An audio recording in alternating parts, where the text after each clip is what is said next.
quero convidar você a abrir a sua Bíblia no texto de Mateus, capítulo 5.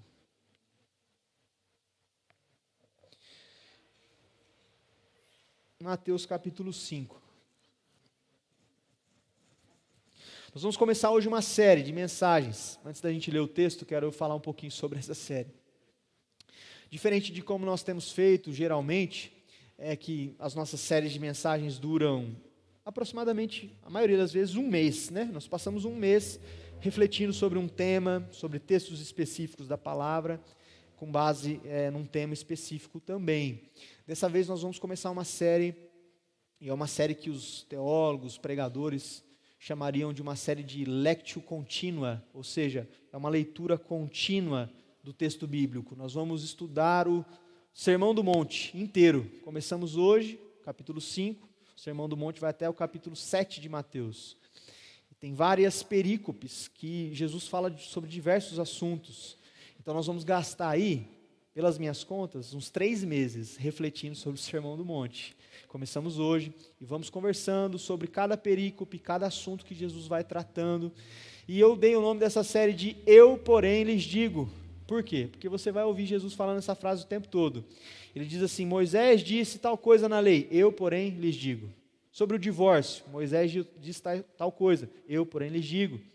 Sobre a oração, o jejum, eu, porém, lhes digo. Então, Jesus sempre vai contrapondo tanto a lei, ou pelo menos o entendimento da lei que os religiosos tinham, a perspectiva do mundo também, dos romanos, e traz a perspectiva do reino de Deus, ou seja, eu digo algo diferente do que os religiosos dizem, do que os romanos dizem, eu, porém, lhes digo outra coisa. E aí nós vamos conversando sobre o que Jesus disse, tá bom? Então convido você para essa jornada de estudar o Sermão do Monte, parágrafo a parágrafo, pedaço a pedaço. Tenho certeza que isso vai edificar a sua vida fortemente, até porque Mahatma Gandhi, por exemplo, ele disse que se nós perdêssemos toda, um líder indiano conhecido, ele disse que se nós perdêssemos toda a Bíblia, mas que o Sermão do Monte fosse preservado, teríamos tudo diante de nós. Porque o Sermão do Monte é, de fato, o eixo central do ensino de Jesus, de tudo aquilo que ele entendeu e ensinou a respeito do reino de Deus. Tamanha a importância do Sermão do Monte. Então, tenho certeza que você vai aprender muito, nós vamos aprender muito juntos, estudando, refletindo sobre o Sermão do Monte. Amém? Começamos hoje, então, capítulo 5, do versículo 1 até o 12. Eu quero que você leia comigo. O texto está projetado aí, mas você pode também acompanhar na sua Bíblia. O texto diz assim: Ao ver as multidões, Jesus subiu ao monte. Ele se assentou e os seus discípulos se aproximaram dele. Então, ele passou a ensiná-los. Daqui para frente, a fala de Jesus é contínua, preste atenção. Jesus disse: Bem-aventurados os pobres em espírito, porque deles é o reino dos céus. Bem-aventurados os que choram, porque serão consolados. Bem-aventurados os mansos, porque herdarão a terra. Bem-aventurados os que têm fome e sede de justiça, porque serão saciados. Bem-aventurados os misericordiosos, porque alcançarão misericórdia. Bem-aventurados os limpos de coração, porque verão a Deus.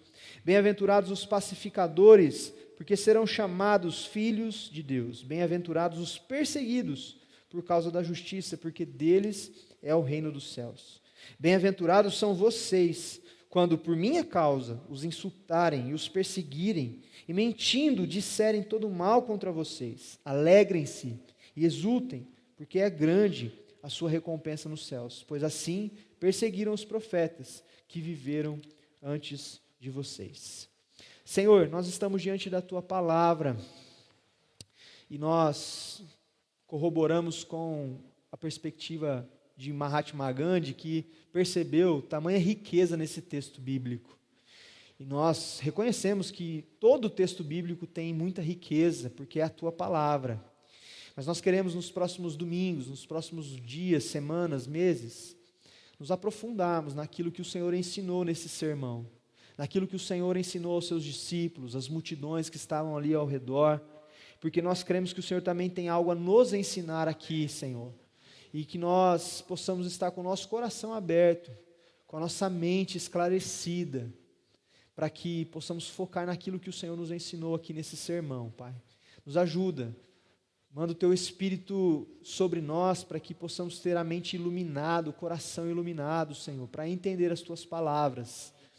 Em nome de Jesus. Amém.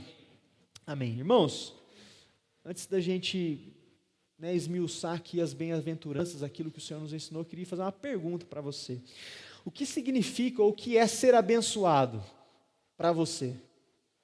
Qual é algo, ou o que é algo que pode acontecer na sua vida que faz você se sentir abençoado? Pode falar, não é uma pergunta retórica, eu quero ouvir vocês. O que faz você se sentir abençoado? Ter a presença de Deus. A Ilka foi muito crente, eu acho. O que você considera algo abençoador para você? Não, isso aqui, se isso acontecer na minha vida, eu vou me sentir abençoado. Saúde. Aí, a Beth foi menos crente, Ilka, viu? Mas é nesse ponto aí, Beth, obrigado. O que mais que você se sente abençoado por ter, por possuir? Uma família. Filhos, família, filhos bem cuidados, com saúde, o que mais? Como? Irmão, o que mais? Netos, família, está tudo dentro da família, o que mais? Vitórias. Torcer para o Corinthians, ninguém vai falar? Pô, torcer para o Corinthians, isso é abençoado, irmãos. Tem que ter fé, né, irmão? Tem que praticar a fé, a perseverança, que é difícil. Bom, interessante, saúde, família, talvez poderíamos dizer dinheiro, prosperidade, as coisas estão abençoando, Deus está me abençoando, eu estou prosperando. Crer em Deus, aí a gente está indo para um lado mais espiritual, mas também nesse ponto que nós queremos chegar. Mas existe uma pesquisa, o canal UOL Educação fez uma pesquisa no Brasil para saber o que os brasileiros consideram algo que os fazem se sentir felizes. O termo usado ali foi felizes, porque também as bem-aventuranças podem ser traduzidas como felizes são aqueles, Jesus usou essa expressão, foi traduzido em algumas Bíblias por bem-aventurados, em outras Bíblias por abençoados, em outras Bíblias por felizes. E a pesquisa mostrou que, em primeiro lugar, que o brasileiro pontuou como algo que ele se sente feliz, abençoado em ter, saúde e bem-estar. Então, se a gente tiver saúde, bem-estar físico, emocional, a gente se sente feliz, segundo essa pesquisa do UOL Educação. Segunda coisa no ranking, relacionamentos saudáveis. Olha que interessante, Aqui nenhum momento bens materiais por enquanto, mas relacionamentos saudáveis, relacionamento saudável entre a família, entre o cônjuge, entre os filhos, entre as pessoas do convívio pessoal. Terceiro lugar, foi colocado aqui realização pessoal no que diz respeito a bens materiais. Se realizar pessoalmente em adquirir um carro novo, uma casa nova, uma chácara, um jatinho. As pessoas se sentem felizes, mas isso está em terceiro lugar aí no ranking do Brasil, de algo que as pessoas se sentem felizes e abençoadas por possuírem. Segurança, bem-estar, relacionamentos e pertencimento relacional e realização pessoal no que diz respeito aos bens materiais. Essas são as coisas que o Brasil, especificamente, considera como o que nós precisamos ter para nos sentirmos felizes e abençoados. Bom, olhando para esse sermão e para as bem-aventuranças de Jesus, eu já vejo que a palavra de Jesus em nada tem a ver com nenhuma dessas três coisas. O reino de Deus, e essa é uma característica muito interessante quando nós lemos o Evangelho, que nós precisamos entender, é que o reino de Deus é totalmente subversivo.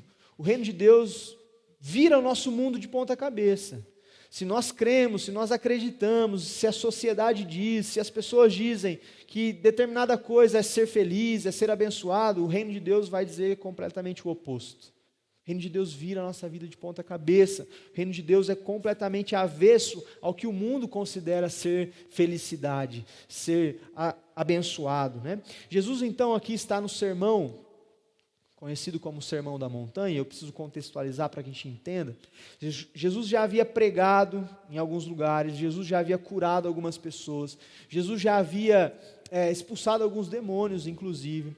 E aí uma multidão começa a se arrastar atrás de Jesus, porque Jesus manifestou o seu poder, os sinais do reino de Deus. E aí o texto diz que Jesus viu aquela multidão, ele viu não só apenas com uma visão carnal, mas Jesus se compadeceu daquela multidão, e ele subiu numa planície, né? Nós falamos montanha aqui, mas não é uma montanha alta, assim, é uma planície, um lugar mais elevado, né? Se você for hoje lá em Jerusalém, né, na Terra Santa, você pode ser levado a esse lugar, que supostamente foi esse lugar que Jesus ensinou. É uma planície um pouquinho mais elevada, onde Jesus subiu para que a sua voz pudesse ser ouvida pelas pessoas.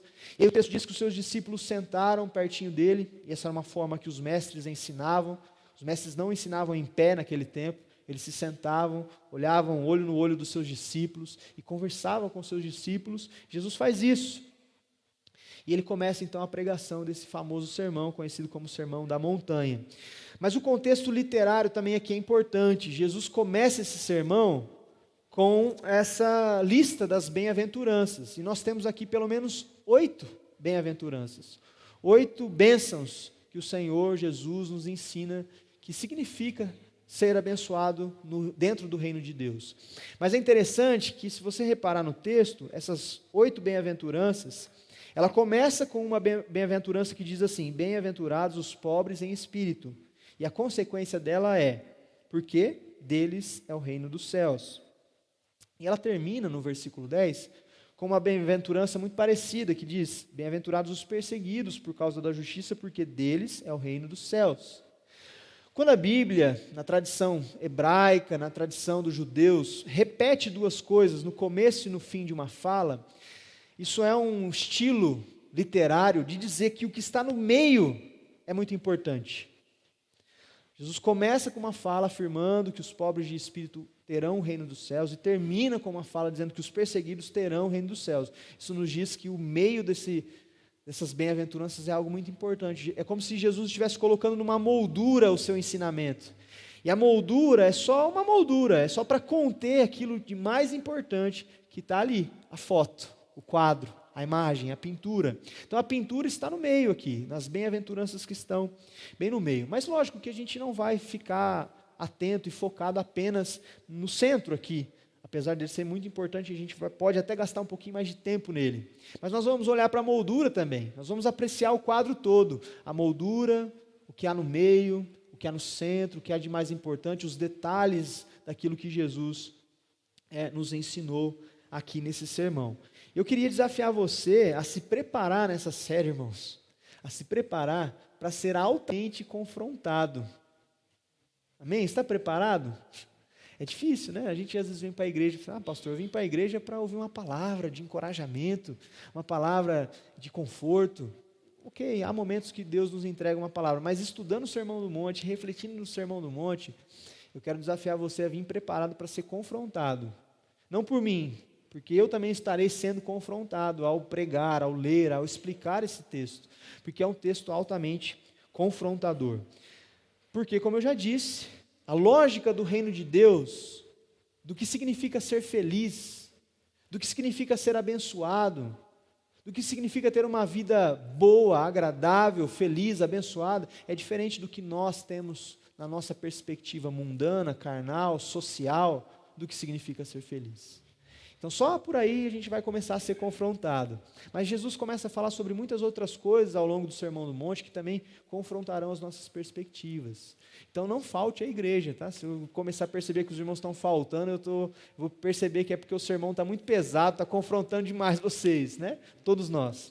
Então venha preparado para ser confrontado. Eu quero compartilhar então um pouco do que cada uma dessas bem-aventuranças significam. Então o nosso sermão hoje, rapidamente, nossa reflexão, vai ter 8 pontos, porque são 8 bem-aventuranças. E a primeira delas é que Jesus diz que bem-aventurados são os pobres de espírito. Os pobres de espírito. O que significa ser pobre de espírito, irmãos? O que significa ser pobre em espírito?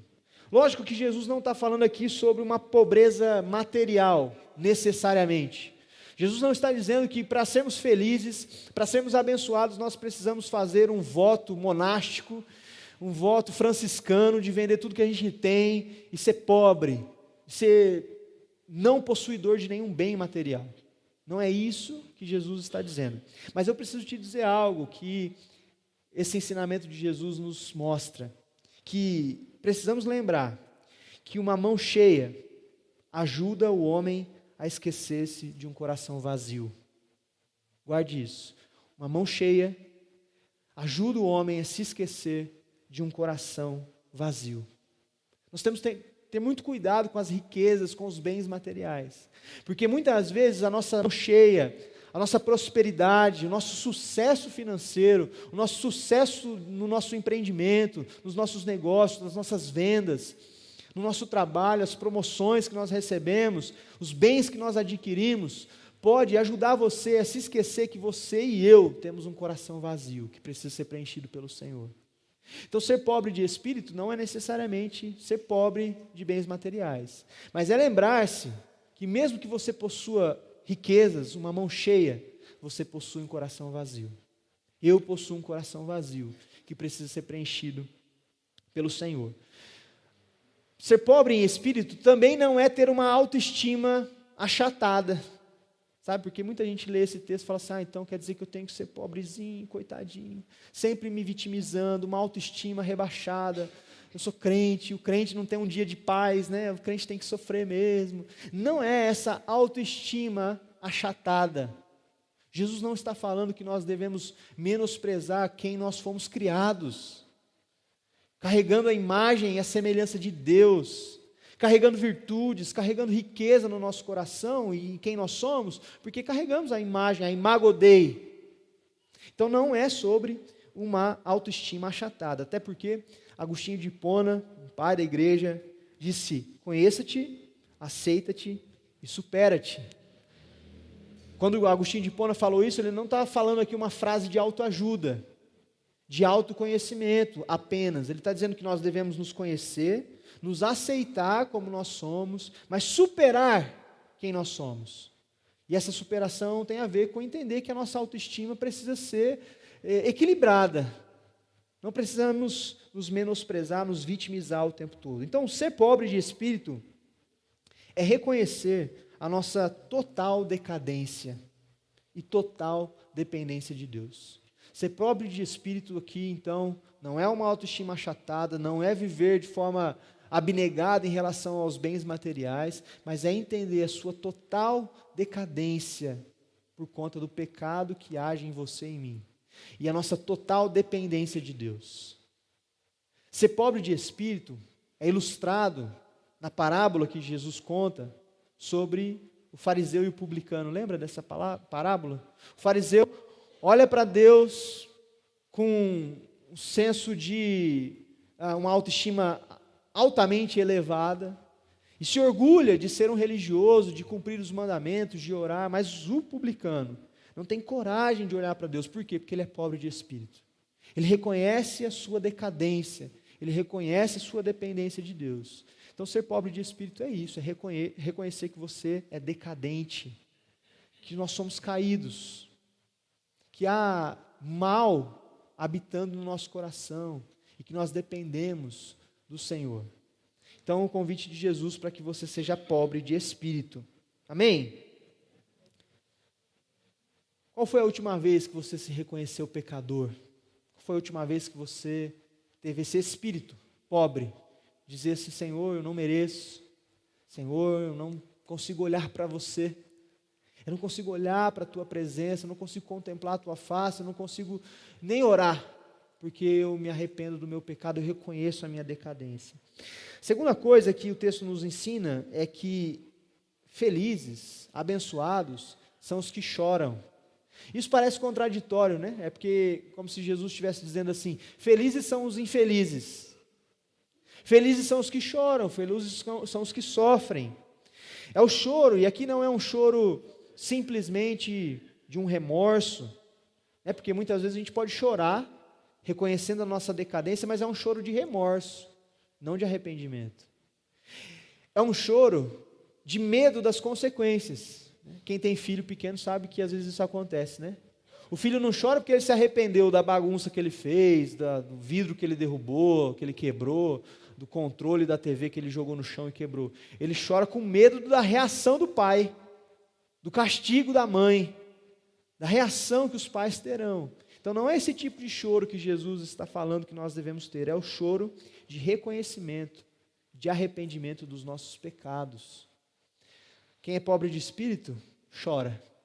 Quem é pobre de espírito reconhece a sua decadência e chora diante de Deus. E Hernandes Dias Lopes diz, no seu comentário sobre esse texto, ele diz: é melhor derramar lágrimas de arrependimento do que lágrimas de desespero no dia do juízo final. É melhor chorarmos agora, de arrependimento pelos nossos pecados, de reconhecimento da nossa pobreza, do que chorarmos de desespero no dia do juízo final. Tem um livro muito bom, do Corey Russell, que diz assim, que nós precisamos recuperar o dom das lágrimas. O nome do livro é Dom das Lágrimas. Ele argumenta que toda a espiritualidade bíblica, todos os profetas, todos os reis que obedeciam ao Senhor, que se submetiam ao Senhor, não os que não se submetiam, os apóstolos, Jesus Cristo. O melhor versículo da Bíblia eu tenho certeza que você já decorou. Qual que é? Jesus chorou. Onde está? João 11, 35, né? Jesus chorou. Então, Jesus chorou. Pedro chorou. O apóstolo Paulo chorou. E nós precisamos recuperar o dom das lágrimas.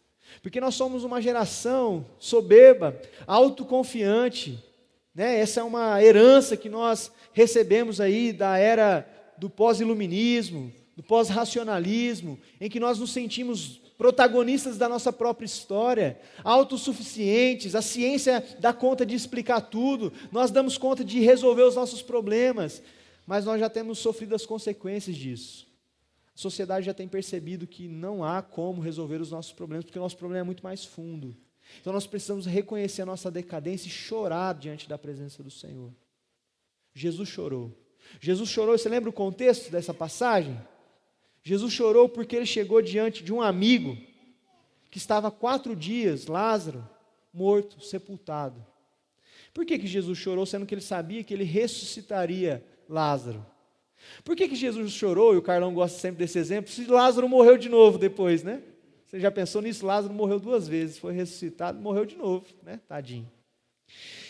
Família dele, 2 velórios, né? Que chato. Mas Jesus chorou porque ele estava não diante de um amigo ou de uma impossibilidade de manifestar o seu poder. Jesus chorou porque ele estava diante do efeito do pecado no mundo.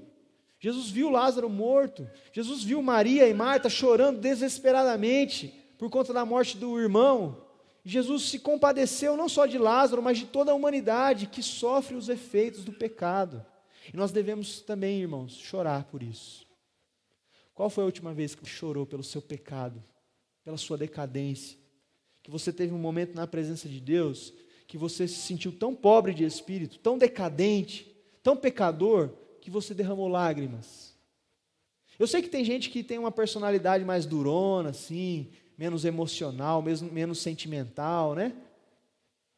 Mas, independente da sua personalidade, o chamado aqui é um chamado espiritual, de chorarmos diante do nosso pecado, de reconhecermos a nossa pobreza a ponto de derramarmos lágrimas, de chorarmos diante da presença do Senhor, de chorarmos um choro de arrependimento, um choro de reconhecimento, derramar lágrimas de arrependimento. É choro por ver a ação destruidora do pecado no mundo. Nós precisamos, como disse Russell, recuperar o dom das lágrimas. Tem gente que não consegue nem chorar diante da dor do outro, né? Às vezes a gente está tão cético, a gente está tão duro, a gente está tão frio, que morre alguém, uma tragédia acontece na vida de uma pessoa e a gente não consegue derramar uma lágrima de compaixão pela vida daquela pessoa. Nós precisamos recuperar o dom das lágrimas, porque felizes são aqueles que choram, e aí a promessa é linda, porque serão consolados. O Senhor consolará aqueles que derramam lágrimas, se não nessa vida, ou melhor, nessa vida e também na vida vindoura, onde toda lágrima será enxugada diante da presença do Senhor. Terceira coisa, bem-aventurados, felizes, abençoados são os mansos. O que significa ser manso? Estamos pensando sobre isso. O que significa ser manso, de acordo com o que Jesus está ensinando? Eu gosto sempre de dizer o que não é, né? Então, ser manso não é ser frouxo. Ser manso não é aquela pessoa que todo mundo engana, todo mundo passa para trás, sabe? Todo mundo manipula. Ser manso não é ser frouxo. Ser manso não é apenas também um controle emocional externo. Jesus não está dizendo que ser manso é ser uma pessoa controlada.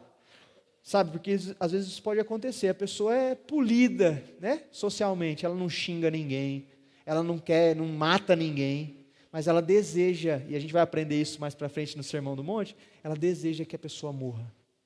Então ela controla o comportamento exterior dela, mas ela não é mansa de coração. Ela deseja a morte, ela se alegra com o mal, ela é polida diante da pessoa, mas quando ela vê aquela pessoa se dando mal, ela comemora, assim, ela fala, é isso. Perigoso até agradecer a Deus, é isso, Deus. O justo, né, será recompensado, está vendo? É a justiça de Deus. Então, ser manso não é controlar só o nosso comportamento, nossa gentileza externa. Ser manso, segundo essa palavra mansidão aqui que Jesus usa, né?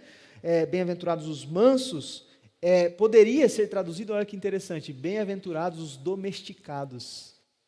Né? O que é um animal manso? É um animal domesticado, certo? Você pode passar a mão, ele não vai explodir de raiva, ele não tem uma fúria, uma raiva que ele vai manifestar contra você, fazendo mal contra você. Jesus usa a mesma palavra aqui para a palavra domesticado. Bem-aventurados as pessoas que são domesticadas. Numa tradução um pouquinho melhor, né? Bem-aventurados aqueles que têm domínio próprio, que dominam o seu coração. Não só nas atitudes, mas em pensar o mal, em desejar o mal. Precisamos ser mansos. Ser manso é ser uma pessoa domesticada. O manso é aquele que está disposto também a sofrer o dano. Jesus ensinou isso, né? Se alguém te bater numa face, seja manso, dê a outra face.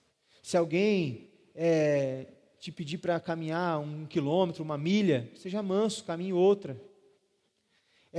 São pessoas que estão dispostas a levar o prejuízo pelo bem da relação.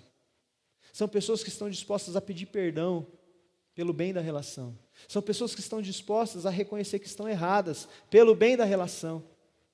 Então, ser manso é ser uma pessoa domesticada. Amém? Quarta bem-aventurança, os que têm fome e sede de justiça. Que tipo de justiça? De que tipo de justiça Jesus está falando aqui? O que é a justiça? O que é justo para o Tiago pode não ser justo para mim. Então, que tipo de justiça Jesus está falando aqui? Os teólogos dividem essa expressão de Jesus, os comentaristas bíblicos, em pelo menos 2 coisas. Que nós temos que ter fome e sede da justiça imputada e fome e sede da justiça promovida. Eu já explico o exemplo. A justiça imputada é a justiça que recebemos da parte de Deus, através do sacrifício de Jesus. Nós somos justificados, e Jesus imputou a sua justiça sobre nós, pagou o nosso escrito de dívida, nos tornou justos, nos tornou inocentes pelo sacrifício de Jesus. Então nós temos que ter fome e sede dessa justiça. Senhor, eu sou pecador, mas eu tenho fome e sede da tua justiça. Imputa a sua justiça sobre mim, para que eu seja olhado por ti, não pelos meus pecados, mas pelo sacrifício de Jesus. É sede e fome dessa justiça que é imputada sobre nós. Mas também, Jesus está falando sobre a justiça promovida. E aí tem a ver com ação social. Tem a ver com a gente ver, e Jesus está diante de uma multidão desesperada pelo cuidado de Jesus. E Ele está olhando para aquelas pessoas pobres, perseguidas, oprimidas pelo Império Romano. E Ele está dizendo, felizes são aqueles que têm fome e sede de justiça, porque eles serão saciados. Então Jesus está falando aqui sobre a gente cuidar do pobre. Jesus está falando aqui sobre a gente ser generoso. Jesus está falando aqui sobre a gente ir lá para Uganda e trazer um pouco de dignidade para aquelas crianças que estão sendo vilipendiadas nos seus recursos, na sua dignidade, na sua moral, na sua ética. Jesus está falando sobre essa justiça que é promovida. Promovida por quem? Por nós, cristãos, que recebemos a justiça imputada. e agora queremos promover a justiça, amando as pessoas que carecem do amor, dando dignidade para as pessoas que perderam sua dignidade, protegendo as nossas crianças, os nossos adolescentes, contra o abuso, contra a violência. Amém? Do que você tem fome? Pelo que você almeja? Você almeja pela sua justiça própria? Você já fez aquela oração assim: Jesus, Deus, isso não é justo. Estou indo à igreja, fazendo tudo certinho, as coisas estão dando errado na minha vida. Isso é justiça autoimputada, é você querendo se justificar. É disso que você tem fome? De ser beneficiado por Deus, pelo seu sacrifício, pela sua dedicação, pelo seu compromisso com a igreja, pelo seu compromisso com Deus? Isso é pelagianismo, isso é arminianismo, isso é sinergismo, isso não é cristianismo. O cristianismo é a mensagem de que a justiça nos foi imputada, não porque nós merecemos, não porque nós nos esforçamos, mas porque Deus resolveu amar o mundo e entregar o seu Filho por nós. E porque nós recebemos tamanho amor, tamanha justiça imputada, nós queremos promover a justiça. E nós somos o povo que deve promover a justiça. Se eu não me perdi, é o quinto, né? Quinto, bem-aventurados os misericordiosos. Irmãos, aqui é interessante que Jesus fala essa afirmação, né? Bem-aventurados os misericordiosos. E quando a gente estuda um pouco da cultura romana daquele período, os romanos, eles não consideravam a misericórdia como uma virtude, pelo contrário, como uma fraqueza. Para os romanos, aquele que exercia misericórdia era um fraco, era um doente emocional. Aquele que perdoava, aquele que tinha compaixão, aquele que agia com misericórdia. O Império Romano é extremamente violento e não agia com misericórdia com ninguém. Desafiou o Império Romano, roubou, fez algo fora daquilo que o Império Romano acreditava como correto, justo. Essa pessoa deveria ser punida, porque misericórdia não era aceitável entre os romanos. Então, quando Jesus diz: bem-aventurados, felizes são aqueles que são misericordiosos. Ser misericordioso não é uma fraqueza, é uma virtude. Ser misericordioso não é uma fraqueza, é um sinal da graça de Deus sobre a sua vida.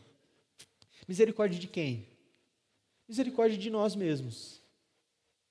Porque não é incomum eu conversar com pessoas que às vezes perdoam todas as outras pessoas, mas não perdoam a si mesmas.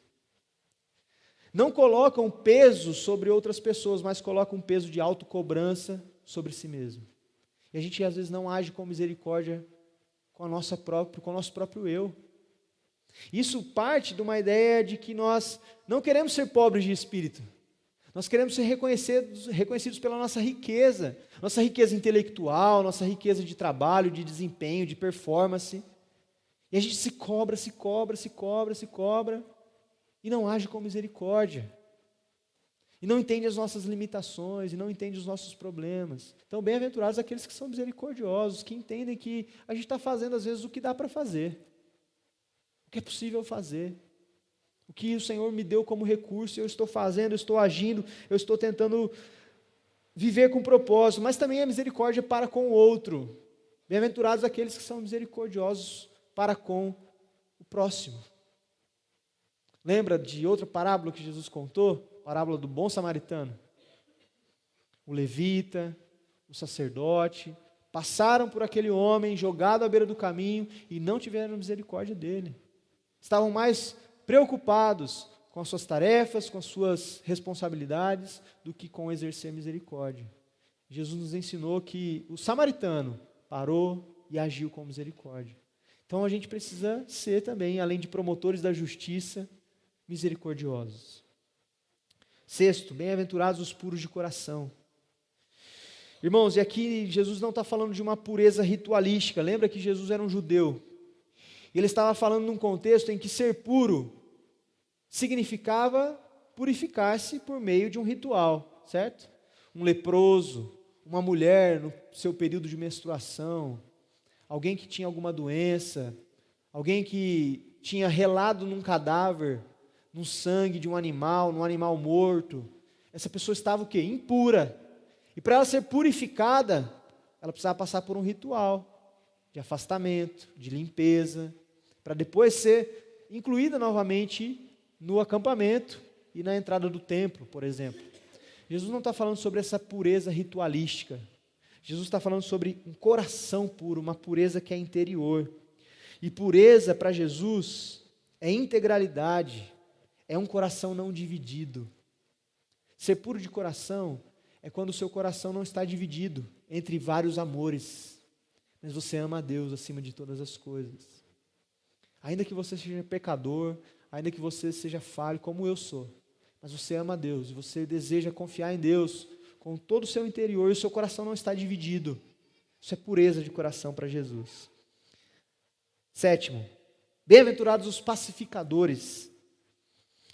Irmãos, o homem, a narrativa bíblica nos mostra que o homem está em guerra com Deus, em guerra consigo mesmo, em guerra com o próximo e com a natureza, com o mundo criado.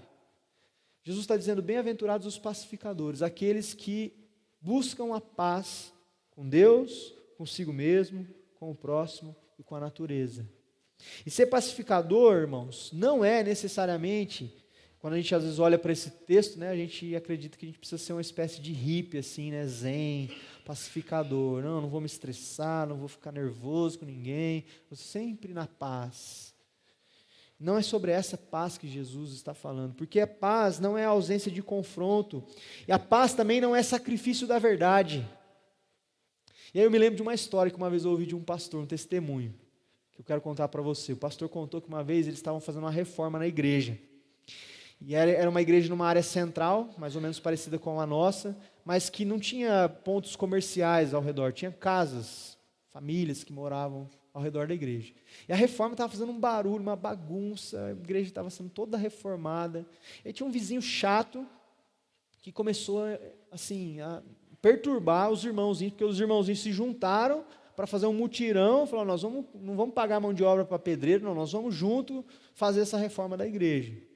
E aí os irmãozinhos estavam lá trabalhando, né, no horário que eles tinham de folga do seu trabalho secular, iam lá na igreja, e esse vizinho chato começou a incomodar os irmãozinhos da igreja que estavam lá construindo, fazendo a reforma. Ele passava com o carro, ficava buzinando, xingando os irmãos, seus crente, babaca, vocês ficam fazendo barulho, meu filho não consegue dormir, e esse irmão enchendo o saco. Aí um irmãozinho que era o mestre de obras ali da igreja, né, chegou no pastor e falou, pastor, tá difícil, a gente começa a trabalhar lá durante a semana, daqui a pouco passa aquele abençoado daquele vizinho e começa a incomodar, e tem hora que a gente tem que parar, porque a gente fica com medo, porque parece que ele vai ameaçar a gente de bater, de arrumar uma confusão. Aí o pastor falou assim, é? Então tá bom. Que horário mais ou menos que ele passa lá? Falei, passa tal horário. Aí o pastor foi lá no outro dia, na hora que o irmãozinho passou buzinando, disse que ele abriu a porta do carro do irmãozinho, pegou ele pelo colarinho assim, o pastor, irmãos, o pastor, pegou pelo colarinho assim e falou assim, ó, em nome de Jesus, seu abençoado, você para de incomodar aqui a obra de Deus, porque nós estamos fazendo uma obra aqui para reformar a igreja, para o avanço do reino, e a próxima vez que você passar buzinando aqui, eu vou chamar todos esses pedreiros que estão aqui, vão dar uma surra em você, que nunca mais vai incomodar nenhuma igreja. Diz que o irmãozinho engoliu o choro, né, e foi embora. Aí o pastor falou, irmão, está resolvido. Não, eu conversei com o irmão lá, está tranquilo, está tudo certo, né, não vai mais passar aqui, tenho certeza. E o pastor estava falando sobre isso, né, que muitas vezes a gente acha, e eu estou usando esse exemplo para testemunhar e exemplificar, que a gente acha que às vezes paz é a ausência de confronto. Guardadas as devidas proporções, irmãos, tem vezes que para a gente ter paz a gente precisa confrontar, a gente precisa dizer a verdade, a gente precisa agir com ousadia. Ou se você não lembra de Jesus, quando ele chegou no templo, tinha um monte de vendilhão no templo lá, ele jogou tudo para cima e expulsou todo mundo. Nossa, Jesus, você não falou que era para a gente ser pacificador, né? Que tipo de paz? Jesus agiu com veemência, Jesus agiu com autoridade, com ousadia e com verdade, irmãos. Então, às vezes, para a gente ter paz, a gente precisa dizer a verdade. A gente precisa confrontar. Confrontar a nós mesmos, confrontar a nossa família, confrontar um irmão. Não como esse pastor, não recomendo. Você pode achar um maluco que nem eu achei aquele dia, com a faca, com a espada dentro do carro, né? E aí, a gente ia fazer um velório de um pastor no domingo. Então, irmãos, ser pacificador não é a ausência do confronto e nem o sacrifício da verdade. Mas devemos buscar a reconciliação com Deus, com o próximo, com os irmãos, com a natureza e conosco mesmo. Por último, o texto termina dizendo que bem-aventurados, felizes são aqueles que são perseguidos por causa da justiça. Perseguidos por causa da justiça. Felizes são aqueles que são perseguidos. Se isso não soa para você amedrontador, desafiador, eu não sei, porque para mim soa. Como você feliz sendo perseguido? Como eu serei feliz sendo perseguido por causa da justiça e de amar a justiça de Deus? Alguém já disse que o maior fracasso é ter sucesso em coisas que Deus não aprova. O maior fracasso de um homem, de uma mulher, é ser bem-sucedido naquilo que Deus não quer, naquilo que Deus não está interessado. E muitas vezes nós estamos buscando sucesso nessas coisas, quando, na verdade, Deus requer de nós fome e sede de justiça. Requer de nós que sejamos pobres em espírito. E quando nós tivermos fome e sede de justiça e cremos nessa justiça que nos foi imputada, porque isso acaba com todo tipo de religiosidade, com todo tipo de religião que visa dominar sobre você, porque essa mensagem é uma mensagem de justiça que foi imputada. Você não precisa de sacerdote, você não precisa de chefe de estado, você não precisa de papa, você não precisa de ninguém para receber essa justiça. Você precisa confiar no sacrifício de Jesus. Isso causa o quê? Incômodo ao poder que está posto. E nós seremos perseguidos. Talvez não como os apóstolos, que foram mortos mesmo, de forma cruel, mas seremos perseguidos intelectualmente.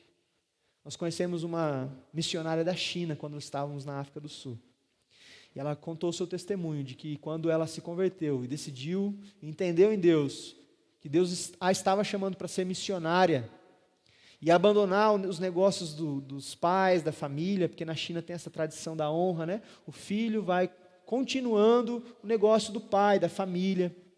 Isso é um sinal de honra. E ela falou, não, eu não vou continuar, papai e mamãe, eu conheci Jesus, e eu quero anunciar esse Jesus para o mundo. Ela teve que fugir da sua aldeia, porque foi perseguida. Como? Bateram nela? Não. Fecharam todas as portas, ela não conseguia comprar em nenhum lugar, ela não conseguia negociar com mais ninguém, ela não conseguia abrir conta em banco nenhum da região. Perseguição. E precisou sair da sua aldeia e viver como missionária ao redor do mundo, porque tinha fome e sede de justiça. Quando nós tivermos fome e sede de justiça, amarmos mais a justiça de Deus do que as coisas desse mundo, nós seremos perseguidos. Talvez pela nossa família, talvez pelas pessoas que nos cercam. Seremos motivo de chacota. Seremos excluídos, rejeitados, não convidados para o almoço da família. Mas temos fome e sede de justiça. O escândalo da cruz e o escândalo do reino subversivo de Jesus causará indignação, ira e senso de injustiça. E as pessoas ficarão incomodadas, porque nós não estamos sendo bem-sucedidos naquilo que Deus não aprova. Nós estamos buscando o reino de Deus em primeiro lugar. Então eu queria desafiar você a buscar uma vida abençoada nesses moldes. Se você tiver saúde, Jesus não falou de saúde em nenhum momento aqui. Jesus não falou necessariamente de relacionamentos saudáveis, ele falou de perseguição. Jesus não falou aqui de bens materiais, Jesus falou aqui de pobreza de espírito. Então, é isso, irmãos, que nós busquemos a aprovação de Deus e não dos homens. Que nós busquemos uma vida abençoada segundo a lógica do reino de Deus e não segundo a lógica desse mundo. Amém? Vamos orar. Feche os seus olhos. Senhor, te agradecemos pela tua palavra, Pai. Te agradecemos porque nesse início de sermão o Senhor já nos ensinou tanta coisa.